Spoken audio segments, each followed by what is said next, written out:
मोहल्ले में एक पुराना 2 मंजिला घर था जिसमें संजीत और काजल रहते थे। उनकी शादी को लगभग 2 साल हो चुके थे।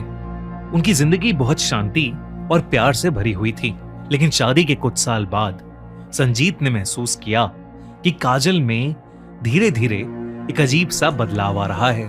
पहले के मुकाबले अब वो बहुत ज्यादा खामोश रहने लगी है। लगभग हर रात को वो कई घंटों तक बालकनी की रेलिंग पकड़कर हुगली के काले पानी को घूरती रहती थी, मानो कुछ बहुत ध्यान से सुन रही हो। धीरे धीरे उसका पहनावा भी बदल रहा था और वो अब लगभग हर दिन लाल साड़ी पहनने लगी थी, जिसका पल्लू हवा में धीरे धीरे हिलता रहता था। उसके हाथ में सफेद चूड़ियां रहती थीं, जो शंख से बनी थीं, और उसके चलने पर उन चूड़ियों से हल्की सी खनक उठती थी।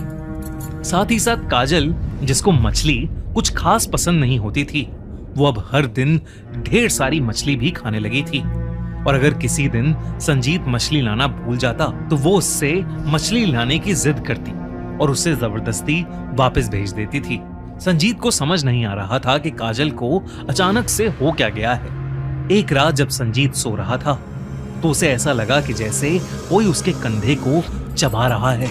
उसकी अचानक से नींद टूट गई, पर जब उसने देखा तो वहां कोई नहीं था, बस काजल थी जो उसके बगल में आराम से गहरी नींद में सो रही थी। अगली सुबह संजीत उठा तो उसे अपने कंधे और गर्दन में बहुत तेज दर्द महसूस हुआ, जैसे किसी कीड़े ने उसे काटा हो।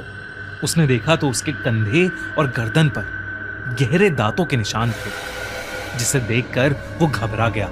उसे शक हुआ कि कहीं काजल ने तो उसे नहीं काटा।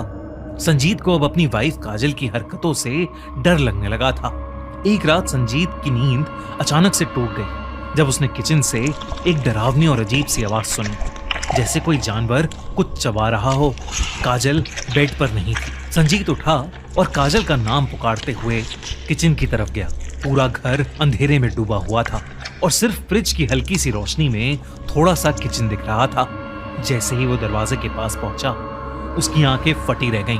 उसके ठीक सामने काजल खड़ी थी, जो अपने दांतों से एक कच्ची मछली को बेदर्दी से खा रही थी। मछली का खून उसकी उंगलियों से टपककर फ्लोर पर गिर रहा था और उसके होंठ और दांत खून से सने थे। अचानक काजल ने अपनी गर्दन संजीत की तरफ घुमाई।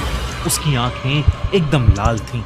संजीत का दिल जोरों से धड़कने लगा और उसके देखते ही देखते अचानक से काजल शेर की तरह कूदते हुए उसके सीने पर चढ़ गई।